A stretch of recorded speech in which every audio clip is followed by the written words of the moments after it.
Today will be a bit of a different video. I wanted to zoom in to a specific topic that I actually covered in my tax video that I did a couple weeks ago when I was kind of going through all my numbers. And that's the subject of hypothecation, margin, and substitute payments and payments-in-lieu. So hypothecation, substitute payments, or payments-in-lieu basically happen when you're using margin, right? And for anything that pays a dividend. So I wanted to cover that and just dive into my numbers specifically for taxes, how that broke down. And just that it's something that you should keep in mind if you are using margin and investing in dividend yielding stocks, whether those are high yield dividends or even something like SCHD or even some growth stocks have a little bit of dividends and you might even be affected by that, right? So just something to keep in mind as you kind of navigate all that. Consider those tax considerations in essence, right? Before we get started, of course, as usual, this video is for entertainment and education purposes only. I'm not a financial advisor. Nothing here should be taken as financial, investment, and especially tax advice for this one, since we're going to talk taxes a bit. I'm simply sharing my personal investing journey and documenting my own results. I won't go through the flowchart today because I just want to focus on the topic at hand. But on this channel, I invest 100% of my income and live out of my Robinhood brokerage account. So this is the flowchart I'm currently using in my layoff. So check it out, pause it, take a look. But you can check out other videos where I dive into this more. Let's just dive right in. So if we go over to my tax document that I showed a couple weeks ago, and I'll link that video at the top right, where I dive into this much more. But I did break down where all my dividends broke down into last year in 2025, right? So 14% of my dividends ended up being ordinary dividends, right? So this is taxed at your marginal tax rate, which mine was 32% last year. I had 54% of that being substitute payments or payment-in-lieu. So this is also taxed at your marginal tax rate, right? So same as an ordinary dividend. And this happens because of hypothecation and because your brokerage can lend out your part of your shares or all your shares when you're using margin. And that's whether you have margin lending on or off in the brokerage, whether it's on Robinhood, Fidelity, Schwab, wherever. All brokerages do this essentially, as far as I understand. And then qualified dividends, I had 3%. And then I did still get some ROC and non-dividend incomes at 29%. So a little over 50% of my dividends ended up being substitute payments. And that's the subject I want to dive into today. I talked about it in part in that video, but I think this was worth its own video just so people kind of keep that in mind. And then I kind of broke that out here, right? So if you go to like your margin agreement, so whether on Robinhood, on Fidelity, so like on Robinhood here, I looked up hypothecation and they have like a specific section for it, which I broke out in the sheet there, and we'll read over that. But I did look at, for example, in Fidelity's one, and Fidelity does have a similar warning here too, and kind of fine print in its margin agreement. So you can kind of see it here, right? Just that they can loan out your shares, and then you will get substitute payments if they loaned out part of your shares. But if we read through, right? So this basically just says that, like, if you read through the whole thing, I'm not gonna read it line by line, but if you use margin, your brokerage, whether that's Robinhood, Fidelity, Schwab, are allowed to take those margin shares, which is your whole account when you use margin, and lend out a portion of it, all of it. And for the shares that are lent out, any dividends that you receive on those shares during that time period that it's lent out, you'll receive what we call a substitute payment or a payment-in-lieu, or you might even see manufactured dividend. So that's something important to keep in mind when you're using margin, right? So even if you have like Robinhood specifically has like stock share lending that you can kind of enable on or off, which is nice because they make it easy compared to like other like Fidelity where you actually have to call in to change that. But whether you have that on or off, as soon as you turn on margin, they can still do that in the background. What's unfortunate is that they don't really kind of tell you what is lent out or whatnot, like when you turn on stock share lending. This is what happens basically, right? So when you're using margin, they can do that. So it's all in your margin agreement, fine print. Definitely take a look at that. And I definitely saw that in my taxes last year in 2025. So you can kind of see here that like 54% of my dividend income last year. So I had like roughly 52.6K of dividend income last year. So 54% of that ended up being substitute payments.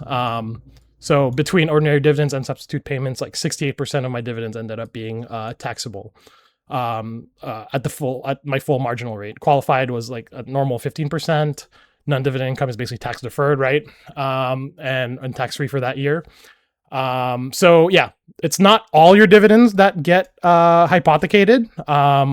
So yeah, it's definitely a portion, and it varies. Like there's not too much transparency as to like how much gets hypothecated as far as percentages based on your margin balance, right? But it can be like up to like however they want, essentially. And in Robinhood specifically, so for Fidelity, like I did notice back then when I was on Fidelity that like they did actually break down your dividend every time you received it, like every week or every month or whatnot, where you'd notice that you'd get some substitute payments and you'd notice that you get some normal dividends, right? And they actually broke that down for you in your activity. But in Robinhood, they kind of keep it simple and just kind of give you the one dividend. But if you do want to see what your breakdown is for your dividends, you can kind of go to your reports and statements, right, in your brokerage, and then pick a time period or your month or whatever, and download a CSV. And I did that here for this one here from the June 1st to February 19th timeline. And if we go here, you'll notice that so you have like these transaction codes, right? You have CDIV, MDIV. So CDIV is cash dividend, right? So for example, here for WPay, right? When I had this in February before I sold it off. So $100 of that dividend ended up being a cash dividend, right? So this cash dividend can become, depending on the fund that you're holding, right? That can be like, if it's like 60-40, 1256 contract, that might become that, right? And be split that way. Or if it's a fund that has a lot of ROC at the end of the year, this could potentially become all ROC, right? This cash dividend. But over here, you have your manufactured dividend as well too. So that's roughly a little over 10% of, or a little less. I'm not mathing right now in my head.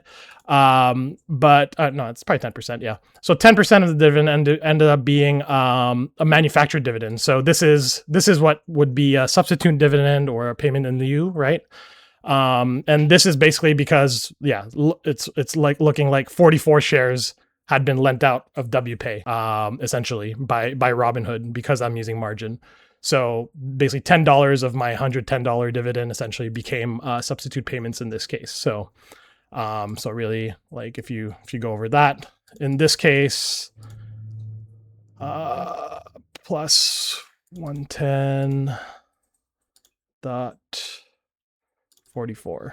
So that's 9.4% of the dividend, and that'll vary from position to position, right? Some shares might get lent out more than others, like, and especially like some of these higher yielders like WPay, Ulti, or whatnot. So anytime someone goes short, right, they might lend out those shares to people. So yeah, that's how you can kind of see the breakdown of it if you get your report and statement in Robinhood. But in other brokerages like Fidelity, they already kind of break this down for you in your activities when you get your dividends. So you might have noticed substitute payments and things like that, and Fidelity, Schwab, or whatnot. But that's how you can kind of take a look at it, right? So yeah, just something to keep in mind if you are using margin. I think that's important because that definitely kind of changes your tax situation and your considerations there. So yeah, just wanted to highlight that. Yeah, shout out to Margin Mindset, who actually highlighted this like months ago before he took down that video, unfortunately. But yeah, I had missed that fine print before I started getting into margin investing. So that was a good reminder to really check the fine print on that stuff, right?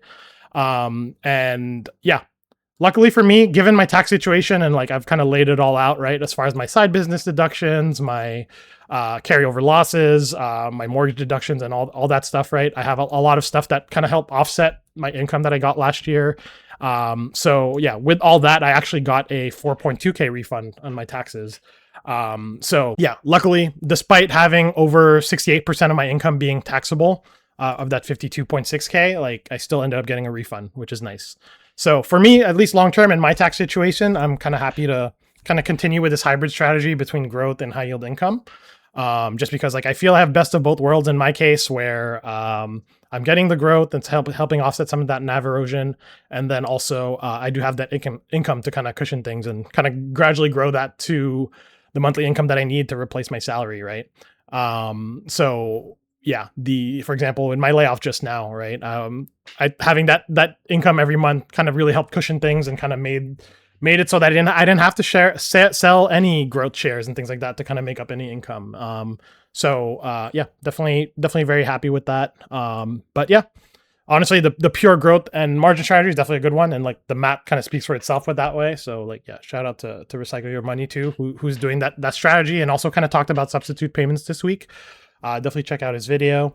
But yeah, I'm keeping that in my back pocket if ever I need to switch my strategy. But for now, I think this tax season was actually a big inflection point for me. Like if I owed like a lot more taxes than I thought, like say like 10K plus or something like that, then that might have prompted me to maybe reevaluate things and switch up the strategy. But yeah, given my full tax situation with my side business deductions, my mortgage and all that, and my carryover losses, like yeah, I ended up getting a refund. So personally, I don't feel like I need to change my stuff, but like I realize not everyone has that similar tax situation, right? So yeah, definitely keep this in mind if you're gonna dive into margin and high yield income and dividend investing. It's all stuff that's good to keep in mind. And yeah, that's the video really. Yeah, hopefully that was useful. Yeah, post in the comments below. Curious what everyone else's substitute payments percentage was for your 2025. Like for me, it was 54%. So yeah, curious of everyone's different mileage there as far as what they were invested in and their margin balance and whatnot. So yeah, if you want to support the channel and kind of keep more of these videos coming out, definitely check me out on Blossom Social. You can kind of check me there and all my trades and my posts, my Snowball analytics portfolio. You can kind of see the full breakdown of my portfolio, what's in the red, what's in the green. Love being transparent about everything. A lot more stuff in the green this week because of the big bounce back in the market with the ceasefire that's going on right now. We'll see how long that lasts, but we'll enjoy the green while it lasts. Have my membership on YouTube if you're interested here. No paywalled content. This is really just a little way to support the channel and get little extra perks here. Same for Patreon, and then also like a backlog of all my videos. And then of course there's the Discord. Yeah, love going back and forth with everybody here. We were having some big conversations this morning as far as going back and forth on the hypothecation and all that, and like CC income versus growth. So a lot of good back and forth with like Recycle Your Money, who's like obviously big into the growth and margin strategy. But yeah, honestly, I welcome these discussions on the Discord, and yeah, I appreciate that everyone can kind of be exposed to different ways of doing things, right? And really pick and choose what works for you. There's a lot of different ways to live out of your brokerage. You could do it through growth, you could do it through high yield income, and yeah, it's everyone's situation is different. Everyone's tax situation is different, right? Like mine obviously is very, very different for the tax stuff, but for me it works for what I'm doing right now. But yeah, good to have different tools for you to play with to reach your goals, right? But yeah, and you'll get all my trade alerts here and all that good stuff. But yeah, that's the video. Yeah, shout out to Recycle Your Money and to Margin Mindset who shouted out rehypothecation a couple months ago, because that was definitely a good eye-opening video. And yeah, that's it. If you want to keep supporting the channel and you want to support the transparency that I have week in, week out, give a like and subscribe. Hit the bell notification if you want to be notified about future videos. The next one will be this weekend when I give my week 46 portfolio update. My last one before I start my new job next week, so it's exciting. So I'll be getting to a more regular cadence of videos. So yeah, definitely apologies for how sporadic everything has been since I've been laid off. I've just been posting as videos come along, right? But I'll be to a more regular cadence after next week, and I'll definitely be showing that schedule going forward, just so you know when to tune in. So I'll catch you in the next one. Peace.